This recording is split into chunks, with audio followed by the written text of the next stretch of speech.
La noche en que Miguel Bosé volvió a intentarlo, el aplauso no sonó como un triunfo, sonó como una prueba.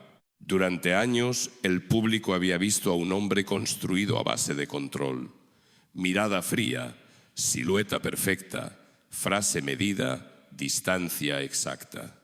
Un icono español con proyección internacional, un rostro al que la industria llamó leyenda y al que la prensa vistió de invulnerable. Y sin embargo, el mayor golpe no llegó en forma de fracaso visible ni de caída espectacular en directo. Llegó en algo mucho más íntimo y cruel. Una voz que empezó a apagarse cuando ya no quedaban máscaras nuevas por inventar. En la gira que arrancó en enero de 2017, la afonía se colaba entre canciones. El 20 de febrero de 2018, en el Festival de Viña del Mar, esa fragilidad ya era audible para millones. La paradoja es que Miguel Bosé fue, desde niño, un experto en aprender a sonar bien hacia afuera, aunque por dentro todo estuviera desordenado. Porque antes de ser Miguel Bosé, antes de ser el nombre que llenaría teatros y estadios, fue Luis Miguel González Bosé, un niño nacido lejos de España, pero marcado por España desde la sangre y el relato familiar. Nació el martes 3 de abril de 1956 en Ciudad de Panamá, en la Clínica Hospital San Fernando, mientras su padre trabajaba fuera. Ese dato tan concreto parece anecdótico. En realidad, es una metáfora temprana. El primer gran símbolo de su vida fue el desplazamiento, la identidad en tránsito, la sensación de pertenecer a varias casas y a la vez a ninguna por completo. Su familia no era una familia cualquiera. El padre, Luis Miguel Dominguín, era torero, figura pública, tradición, orgullo masculino elevado a espectáculo. La madre, Lucía Bosé, actriz y modelo italiana, ganadora de Miss Italia en 1947, un rostro de cine que arrastraba el brillo y también el coste de vivir expuesta. En esa mezcla, el niño quedó atrapado entre dos mundos, el de la plaza, con su código rígido de virilidad y honor, y el del arte, con su belleza sofisticada y sus silencios densos. Apenas 3 meses después, el 12 de julio de 1956, aquel niño fue bautizado. En torno al bautizo se construyó durante años una leyenda que el propio Bosé ha tenido que corregir. No fue Pablo Picasso su padrino, fue el director de cine italiano Luchino Visconti. Ese detalle importa porque revela algo que lo acompañaría toda la vida. Alrededor de Miguel Bosé siempre hubo relato, mito, versión oficial, y detrás una realidad más fría, más precisa, a veces más incómoda. La infancia de Miguel no se explica solo por nombres célebres, se explica por una atmósfera. Creció entre Madrid y otros lugares donde la familia se movía por trabajo y vínculos. Un niño rodeado de adultos intensos, de conversaciones grandes, de exigencias invisibles. Y creció además en una España con un fondo histórico pesado. La dictadura de Francisco Franco todavía modelaba las formas sociales, el qué dirán, la moral pública, la rigidez de lo aceptable. En ese país, un apellido conocido no solo abría puertas, también colocaba una etiqueta y una presión permanente. Representar una idea de familia, de éxito, de normalidad. Dentro de esa casa, el poder no era una teoría, era una práctica cotidiana. El poder del padre como figura pública, como hombre acostumbrado a mandar, como símbolo de una España que aplaudía la fuerza. El poder de la madre como centro afectivo y cultural, como refugio y al mismo tiempo como foco que también podía absorberlo todo. y entre ambos un niño que aprendería temprano que el amor no siempre llega en forma de caricia. A veces llega en forma de expectativa. Miguel tuvo 2 hermanas. Un año después de su nacimiento llegó Lucía Dominguín. Y el 5 de noviembre de 1960 nació Paola, ya en Madrid. 3 niños en una familia que desde fuera parecía un privilegio absoluto. Pero el privilegio, cuando se vive desde dentro, suele venir con una soledad distinta. La soledad de no poder fallar, de no poder mostrarse débil, de no poder ser uno más. Él mismo se ha descrito como un niño solitario, rodeado de mujeres madre y hermanas y refugiado en la lectura. Esa frase, sencilla, es una llave, porque en ese refugio aparece el primer gran conflicto psicológico. Un niño que aprende a observar antes que a hablar, a imaginar antes que a pedir, a construir un mundo interior porque el mundo exterior ya está ocupado por personalidades gigantes. En su educación también se ve la marca de clase y de época. Estudió en el Liceo Francés de Madrid, un lugar que no solo enseña idiomas, enseña distancia, códigos, maneras, una forma de estar en el mundo. Para un niño como Miguel, ese entorno podía ser protección, pero también un laboratorio de comparación constante. ¿Quién encaja? ¿Quién brilla? ¿Quién controla el cuerpo y el gesto? ¿Quién logra que lo miren sin que lo atraviesen? Y mientras tanto la familia seguía orbitando alrededor del arte, en ciertas versiones de su vida reforzadas por publicaciones y fotografías, aparece la idea de un niño acompañado por Picasso en su primer día de colegio. Más allá de la exactitud de la escena, lo importante es la sensación. Para Miguel, lo extraordinario se volvió cotidiano. Cuando lo extraordinario es cotidiano, el alma se endurece de una forma particular. Aprende a no sorprenderse, aprende a no pedir, aprende a no mostrar emoción, porque la emoción se convierte en debilidad. Ahí empieza a fabricarse el personaje, porque Miguel Bosé, el que vendrá después, no será solo un cantante, será una construcción estética y emocional. Y esa construcción tiene raíces en una casa donde la mirada ajena importaba demasiado, donde la reputación era un capital, donde la imagen no era un accesorio, sino un destino. El padre, Luis Miguel Dominguín, representaba un tipo de masculinidad que no perdona la ambigüedad. La España taurina convertía el cuerpo en bandera. El miedo se esconde, el dolor se traga, el orgullo se exhibe.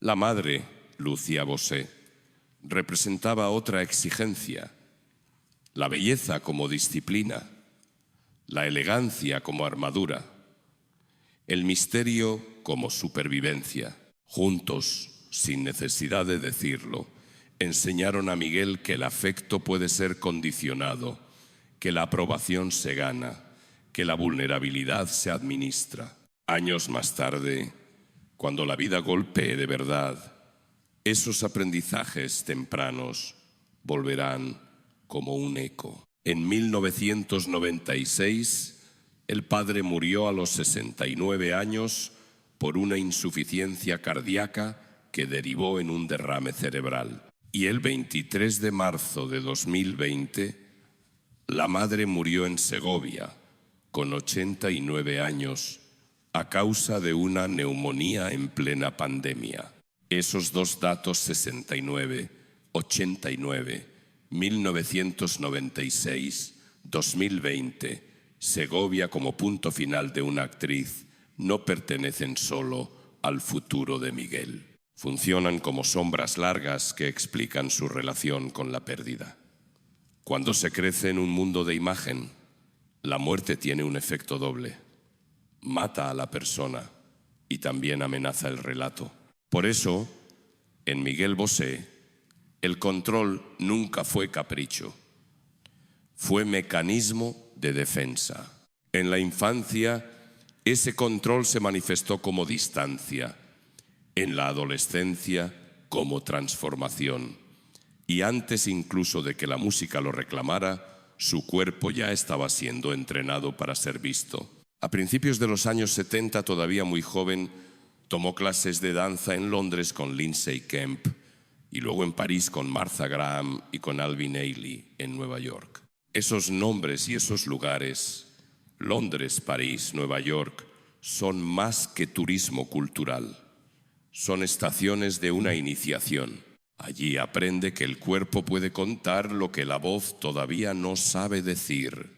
Allí descubre que un escenario es un lugar donde el dolor se vuelve arte, donde la fragilidad se vuelve coreografía, donde la identidad puede ensayarse hasta parecer verdad. Pero incluso antes de esa etapa, el niño ya había sentido el peso de una pregunta esencial. ¿Quién es cuando nadie lo mira? En una familia famosa, nadie crece en silencio. Crece bajo el ruido de expectativas. Crece con la sensación de que cada gesto suma o resta. Y crece viendo cómo los adultos se aman, se hieren, se alejan o se controlan sin pedir permiso a los hijos. En ese tipo de hogar, la ternura puede existir, sí, pero suele convivir con algo más duro, la disciplina emocional. El niño aprende a elegir lo que muestra y lo que no muestra lo guarda.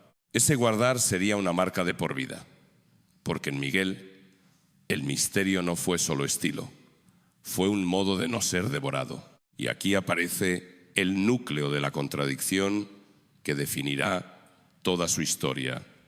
Miguel Bosé fue criado para brillar, pero también fue criado para no necesitar a nadie. Fue criado para encantar, pero también para no entregar el corazón completo. Fue criado en una cuna de arte, pero con una educación sentimental donde el afecto podía ser complejo, a veces frío, a veces condicionado por la imagen. Por eso, cuando décadas después el público escuchó esa voz quebrada, esa presencia cansada, esa afonía que se colaba entre aplausos, no estaba oyendo solo un problema físico, estaba oyendo el desgaste de un personaje construido durante toda una vida. Porque en el fondo la historia empieza aquí, en Ciudad de Panamá, el 3 de abril de 1956, en Madrid, con un apellido que pesa, en un bautizo el 12 de julio de ese mismo año, con Visconti como padrino y el mito de Picasso girando alrededor, en el Liceo francés, donde la identidad se pule y se oculta, en una casa donde el padre es símbolo y la madre es aura, en una infancia donde el niño aprende a estar solo aunque esté rodeado de todos. El escenario vendrá después, la fama vendrá después, la idolatría, los discos, los contratos, las portadas vendrán después. Pero el precio empezó antes. Y ese precio, en Miguel Bosé, siempre tuvo la forma de una pregunta silenciosa, repetida durante décadas como un rezo oscuro. ¿Cuánto de sí mismo tendría que sacrificar para seguir siendo el hombre que el mundo quería ver? El paso de Miguel Bosé hacia la música no fue un salto impulsivo ni una rebelión adolescente. Fue, más bien, una deriva, una entrada progresiva en un territorio que parecía elegido por otros antes de que él mismo pudiera nombrarlo. A comienzos de la década de los 70, Miguel ya no era solo el hijo de, tampoco era todavía un cantante. Era un cuerpo joven entrenándose para ser observado. Londres, París y Nueva York no aparecieron en su vida como destinos turísticos, sino como espacios de formación dura. En Londres trabajó con Lindsay Kemp. En París absorbió la disciplina del movimiento. En Nueva York se acercó a la escuela de Martha Graham y Alvin Ailey. Cada ciudad aportó una capa distinta: técnica, resistencia física, consciencia del gesto. Aquellos años no dieron fama, pero sí algo más silencioso y decisivo: el aprendizaje de la escena como refugio. En ese momento histórico, España empezaba a resquebrajarse por dentro.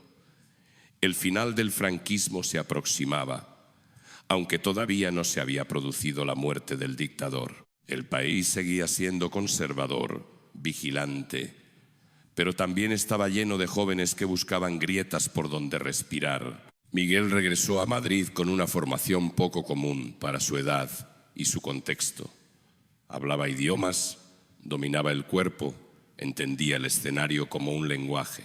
Tenía poco más de 18 años y una certeza vaga pero insistente: no había marcha atrás hacia una vida anónima. El cine fue la primera puerta visible. En 1975 debutó como actor en Manos Limpias, dirigida por José Antonio de la Loma. Ese mismo año apareció en Los Caballeros del Botón de Ancla, una comedia juvenil que lo acercó a un público amplio. Las películas no lo convirtieron en un gran actor, pero sí cumplieron una función clave: lo colocaron frente a la cámara, le enseñaron a convivir con la exposición y confirmaron que su rostro funcionaba como imagen pública. Era observado, deseado, comentado, y eso, aunque no lo dijera, tenía un efecto narcótico. Sin embargo, el cine no era el centro. La música empezaba a reclamar su espacio. El verdadero punto de inflexión llegó en 1977, cuando firmó su primer contrato discográfico con CBS. No fue un contrato nacido de la marginalidad ni del azar absoluto. Su apellido, su presencia y su entorno facilitaron el acceso, pero el acceso no garantizaba el éxito. De hecho, los primeros pasos fueron torpes. Su primer álbum, Miguel Bosé, publicado ese mismo año, pasó sin pena ni gloria.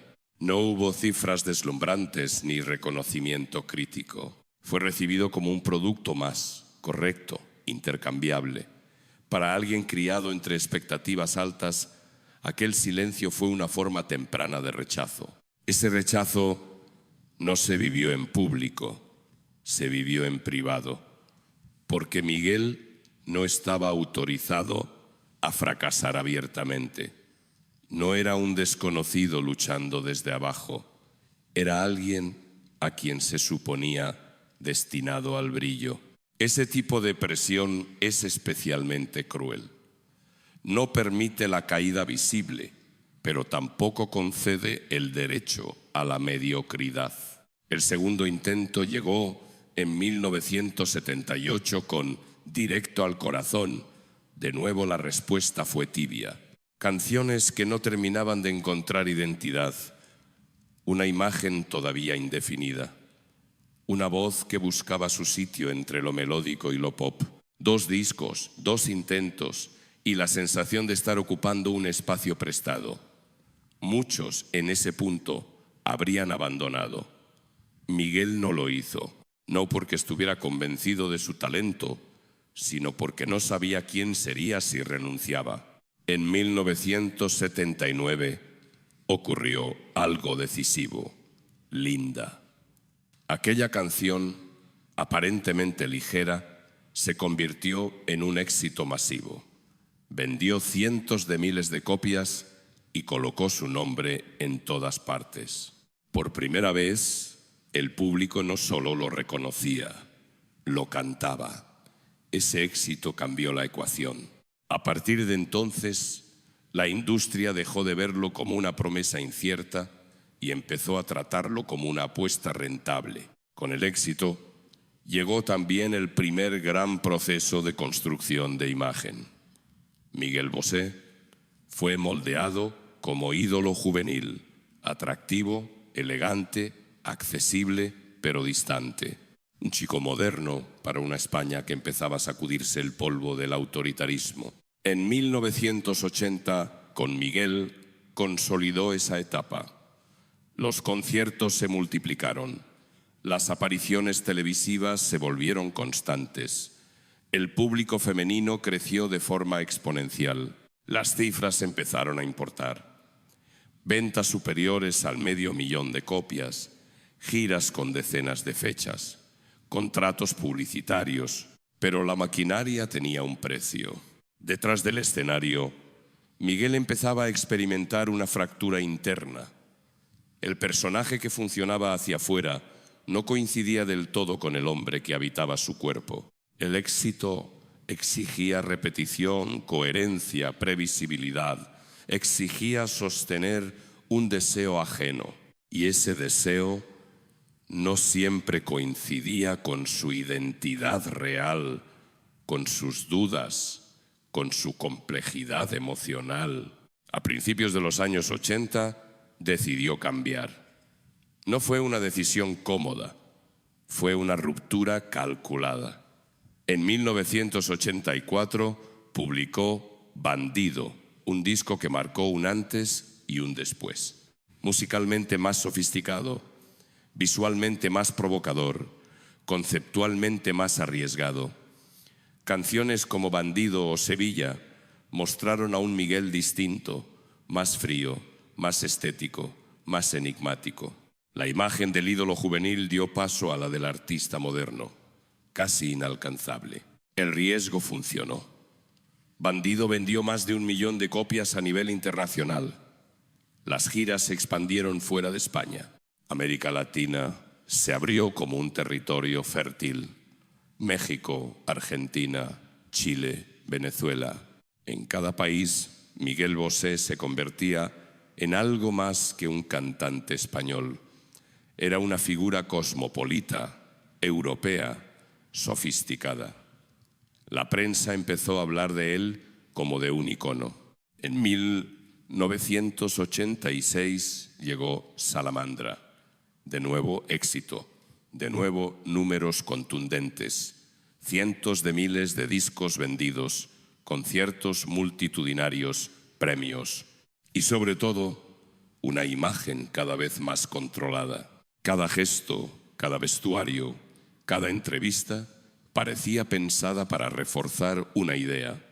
Miguel Bosé no era cercano, era una obra. En ese ascenso, las relaciones de poder se hicieron más evidentes. Productores, ejecutivos, equipos creativos orbitaban alrededor de él. Algunos lo impulsaban, otros lo utilizaban. En la industria musical de los años 80, el artista era el centro, pero no siempre el que mandaba. Las decisiones se negociaban, las concesiones se acumulaban. Y Miguel, que había aprendido desde niño a adaptarse para sobrevivir, volvió a hacerlo. A finales de la década el salto fue definitivo. En 1987 lanzó XXX, un álbum que celebraba su entrada en la madurez artística. Y en 1990, tal cual, consolidó su estatus de superestrella. Las cifras ya no eran solo ventas, eran auditorios llenos, contratos internacionales, presencia constante en medios. Su nombre se había convertido en marca. Pero cuanto más crecía la marca, más se reducía el espacio íntimo. La vida en gira es una vida fragmentada. Hoteles, aeropuertos, camerinos, decenas de ciudades en pocos meses, miles de personas mirando desde abajo. Y al mismo tiempo, una soledad específica, casi clínica. Miguel Bosé la conoció bien. A pesar del equipo, de los aplausos, de las cenas posteriores al concierto, había una sensación persistente, la de estar siempre actuando. En los años 90, esa tensión empezó a notarse en pequeñas fisuras. El cuerpo, sometido a ritmos intensos, empezó a pedir pausas. La mente, obligada a sostener una identidad pública rígida, comenzó a mostrar signos de cansancio. Pero la industria no se detiene por agotamiento emocional. La maquinaria exige continuidad. En 1993, con Bajo el signo de Caín, Miguel dio otro giro estético, más oscuro, más introspectivo. El disco fue bien recibido, pero ya no se vivía como una conquista, sino como una obligación cumplida. A lo largo de esa década, alternó música, cine y proyectos personales, siempre con una presencia pública controlada, medida, distante. El conflicto central se hacía cada vez más claro. El hombre real y el personaje escénico se alejaban. Miguel Bosé había aprendido a existir como imagen, pero no necesariamente como individuo reconciliado consigo mismo. Cada éxito reforzaba la jaula. Cada aplauso confirmaba la necesidad de no fallar. Y sin embargo, hacia afuera, todo parecía perfecto. A finales de los años 90 y comienzos de los 2000, Miguel Bosé era recordado como un triunfador constante. Décadas de carrera, millones de discos vendidos, influencia cultural incuestionable. Pocos hablaban del desgaste. Pocos querían mirar detrás del telón, porque el relato oficial necesitaba coherencia. El niño prodigio, el ídolo juvenil, el artista sofisticado, el icono eterno. Lo que no encajaba en ese relato quedaba fuera. Y así, mientras el público celebraba al Miguel Bosé completo, el hombre empezaba a experimentar una sensación inquietante, la de haberse convertido en su propio personaje, la de no saber muy bien quién era, cuando no había foco, cuando no había canción, cuando no había mirada ajena que sostener. Ese desajuste no explotó de inmediato, se acumuló, como se acumulan las grietas en una estructura que parece sólida, como se acumula el cansancio en alguien que nunca se permite detenerse. La cima ya estaba conquistada. Lo que vendría después no sería una lucha por llegar más alto, sino por sostenerse. Y sin saberlo todavía, Miguel Bosé se estaba acercando al punto en el que la maquinaria esa que lo había elevado empezaría a pasarle factura. La caída de Miguel Bosé no llegó con un titular único, ni con una noche concreta que pudiera señalarse con el dedo. No hubo un instante limpio de antes y después. Lo que hubo fue algo más lento, más corrosivo, un desgaste progresivo, casi imperceptible al principio, que fue deformando la vida desde dentro mientras, hacia afuera, todo parecía seguir funcionando. Durante años, el sistema que lo había sostenido, discográficas, giras, compromisos, expectativas, siguió avanzando por inercia, pero el cuerpo y la mente ya no respondían con la misma docilidad. A finales de los años 90, Miguel Bosé había superado los 40 años. La industria musical, especialmente en el pop, no suele ser amable con esa edad. Se espera renovación constante, juventud perpetua, energía inagotable. Para un artista cuya imagen se había construido sobre el control y la perfección estética, el paso del tiempo no era solo biológico, era una amenaza simbólica. La presión no venía solo de fuera, venía sobre todo de dentro. Bosé había aprendido desde niño a no mostrar grietas, a convertir la incomodidad en elegancia, a transformar la confusión en distancia.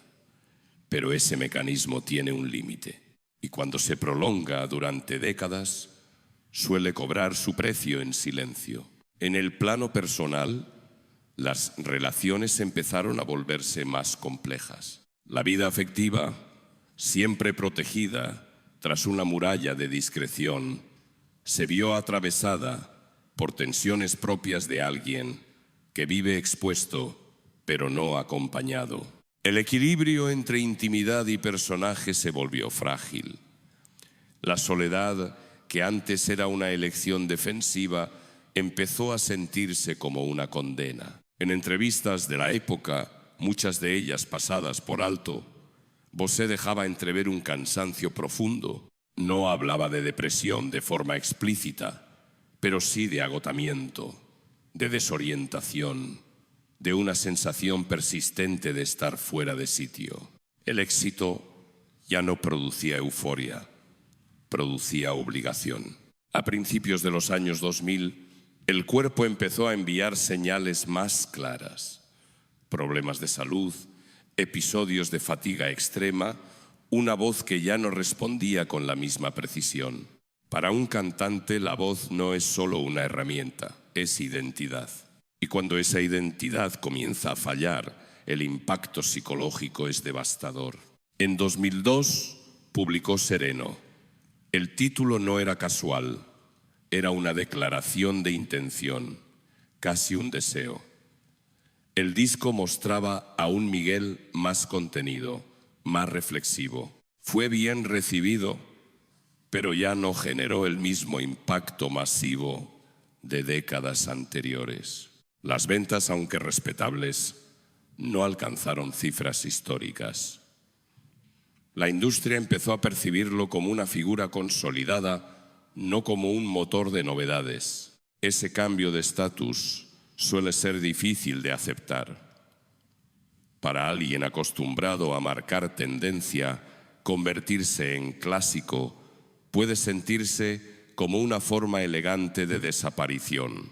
En los años siguientes, Miguel Bosé alternó proyectos musicales con apariciones públicas cada vez más medidas.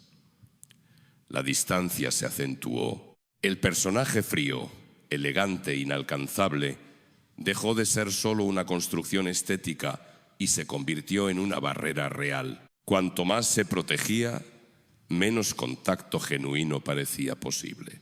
La crisis no era solo emocional, era estructural. La industria había cambiado. El consumo musical se fragmentaba.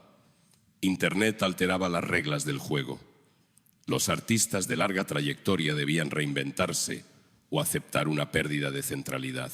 Miguel Bosé intentó adaptarse, pero cada adaptación implicaba negociar con una identidad que ya estaba fatigada. En 2007 lanzó Papito, un álbum de duetos que revisitaba sus grandes éxitos junto a artistas como Alejandro Sanz, Shakira o Juanes. El proyecto fue un éxito comercial.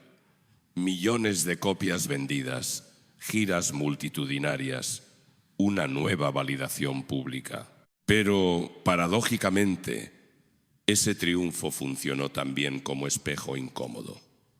Celebrar el pasado confirmaba que el presente era más incierto. Tras Papito, el ritmo empezó a cambiar. Las apariciones se espaciaron. Las giras se volvieron más exigentes para un cuerpo que ya no respondía igual. La voz comenzó a mostrar fragilidad, afonías recurrentes, dificultades para sostener ciertas notas, cansancio extremo tras los conciertos. En 2014, Miguel Bosé volvió a los escenarios con una nueva gira. El público acudió, el cariño seguía intacto, pero algo era distinto. En algunos conciertos la voz fallaba, no de forma catastrófica, pero sí lo suficiente como para encender alarmas internas.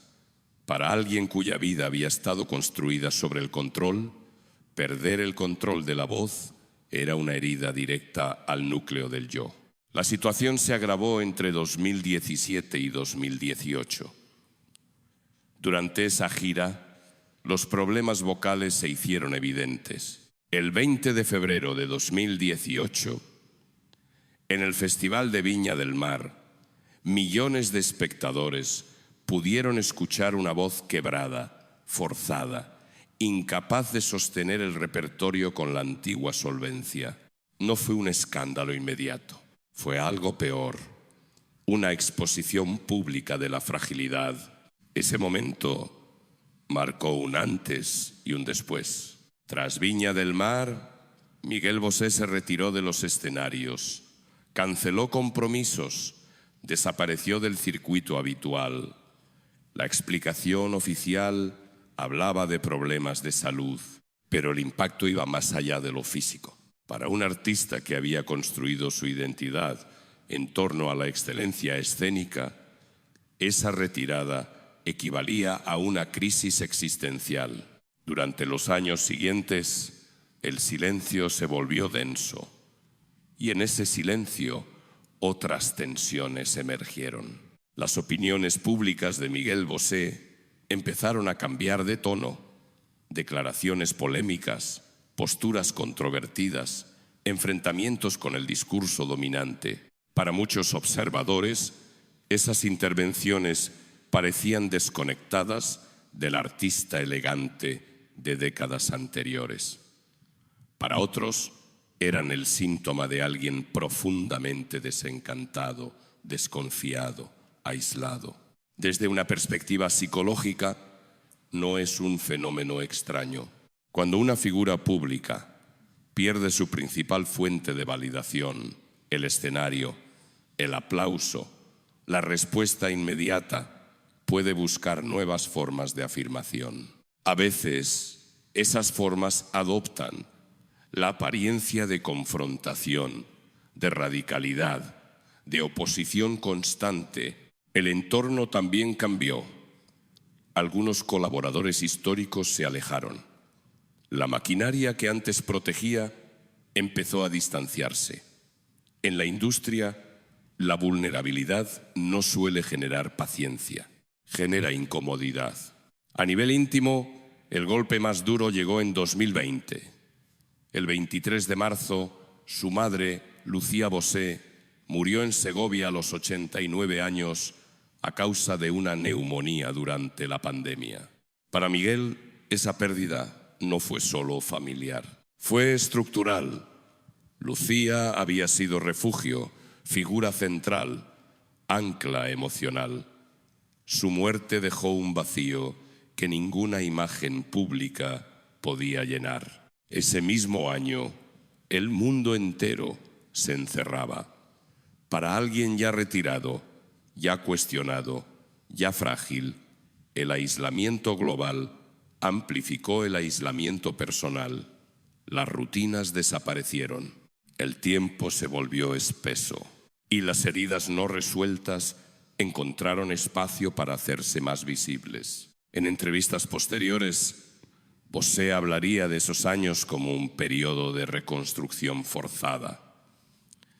Pero antes de la reconstrucción hubo derrumbe, hubo confusión, hubo una sensación de estar despojado de las herramientas que durante décadas habían dado sentido a la vida.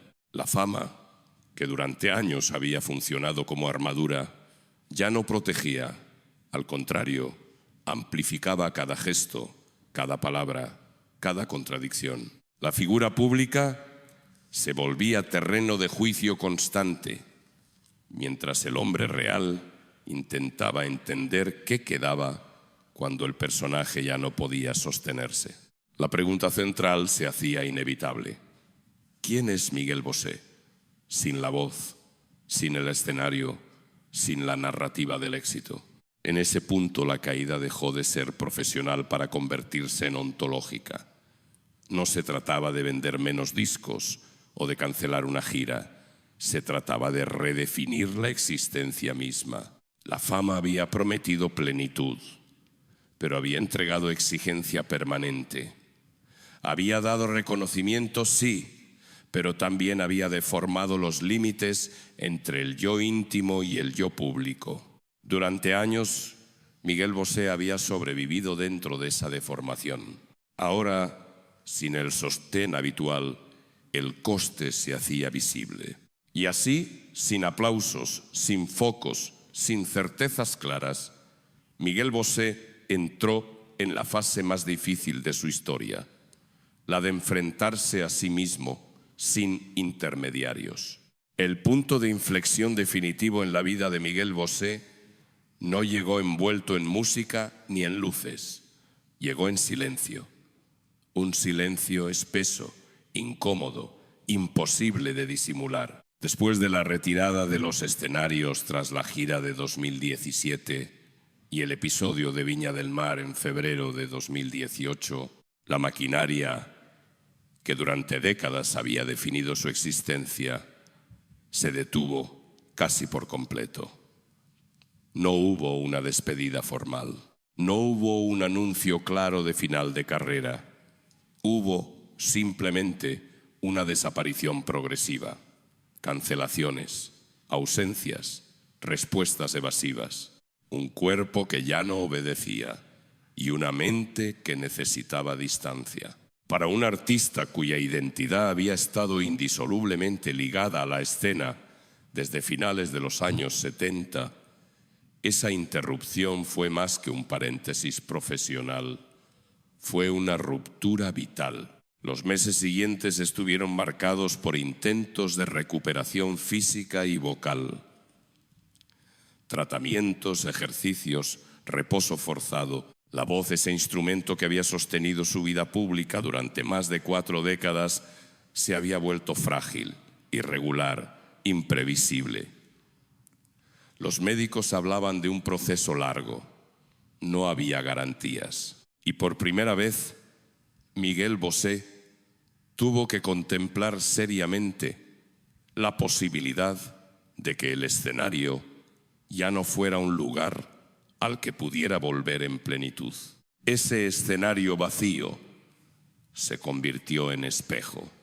En 2020, cuando el mundo entero entró en una fase de confinamiento global, Miguel Bosé ya llevaba tiempo aislado de facto, pero el encierro colectivo amplificó su propio encierro interior.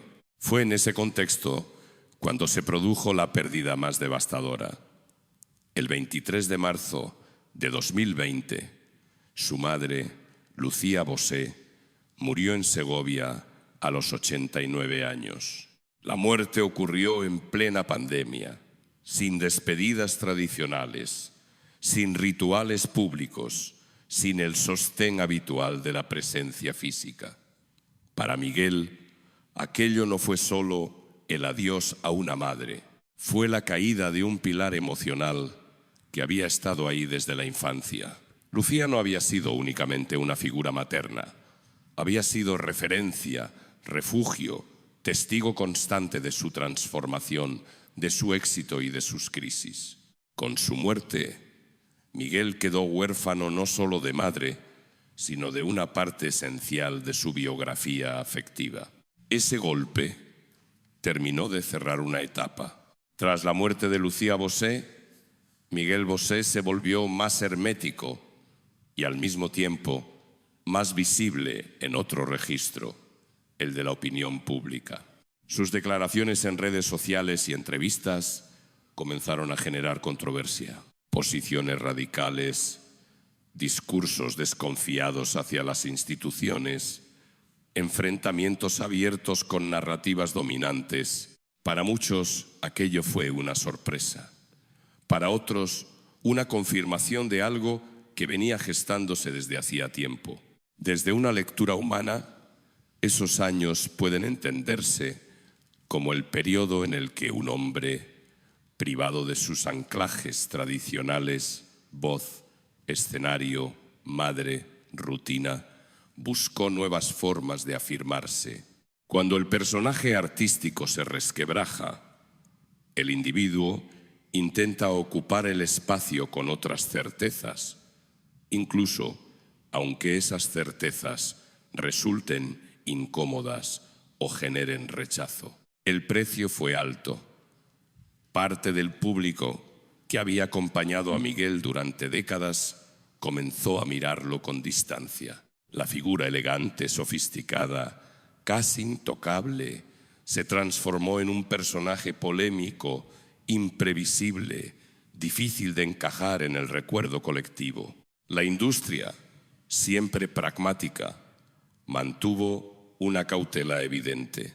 Y sin embargo, en medio de esa confusión, algo empezó a moverse de nuevo.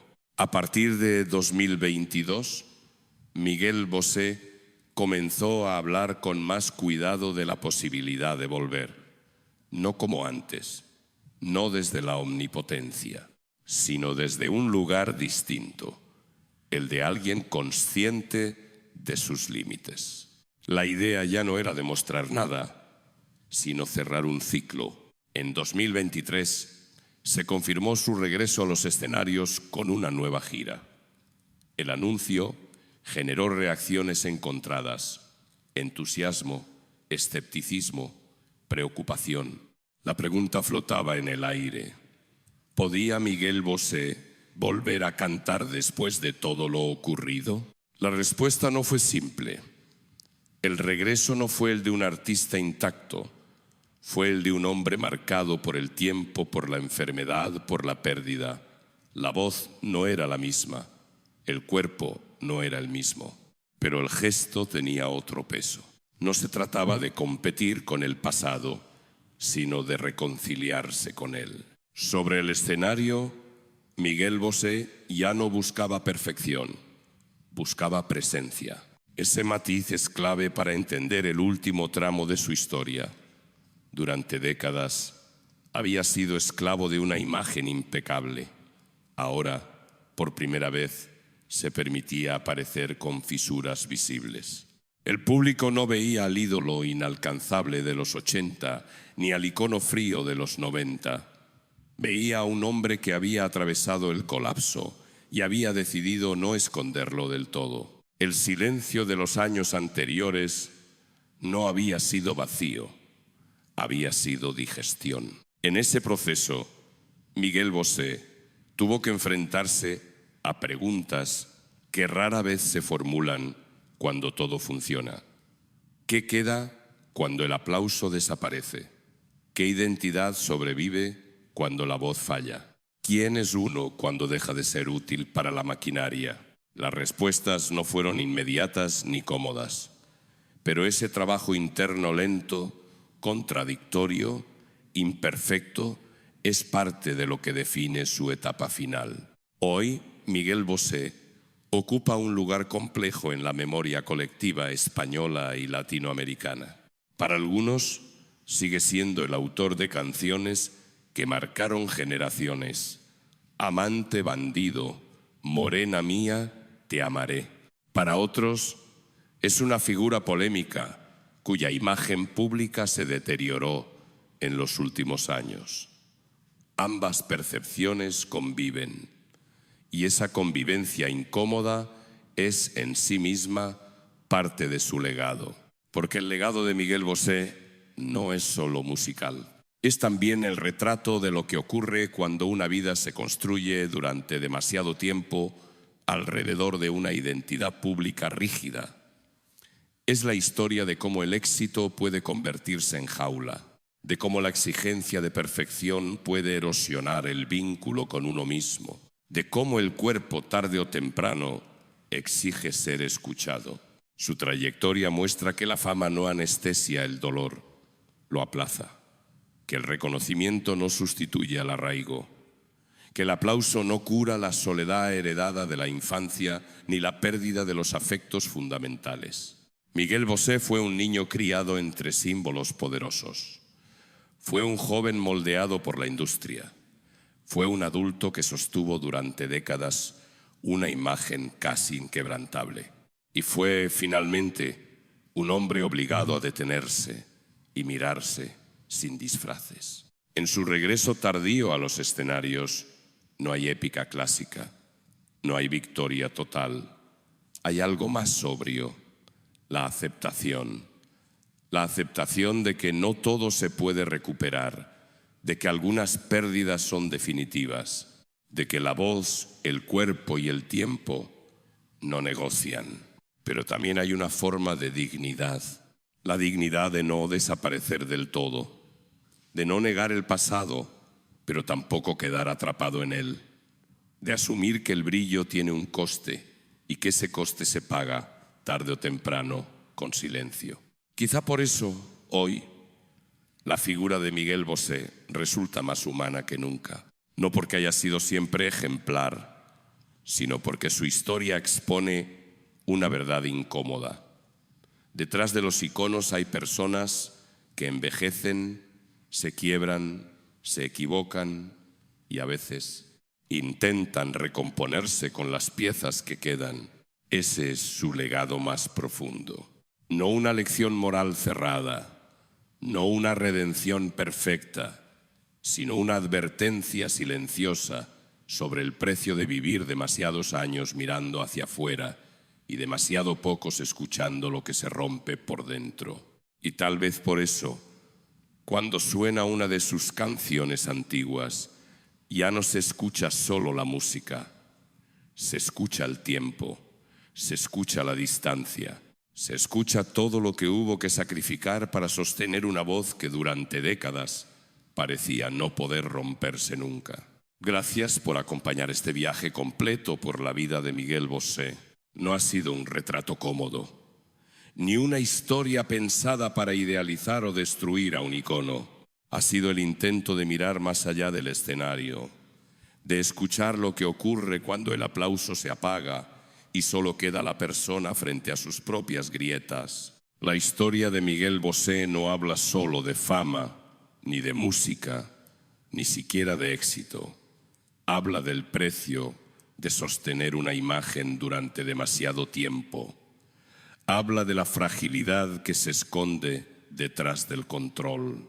Y habla de algo que nos atraviesa a todos: la dificultad de vivir siendo fiel a uno mismo cuando el mundo espera otra cosa. Si este documental te hizo pensar, dudar o mirar de otra manera a las figuras públicas que creciste admirando, entonces ha cumplido su propósito. Gracias por tu tiempo, por tu atención y por quedarte hasta el final. Si valoras este tipo de historias contadas con profundidad, respeto y mirada humana, suscríbete al canal, deja tu comentario y comparte este vídeo. Detrás de cada nombre famoso hay una historia que casi nunca se cuenta. Aquí seguiremos contándolas.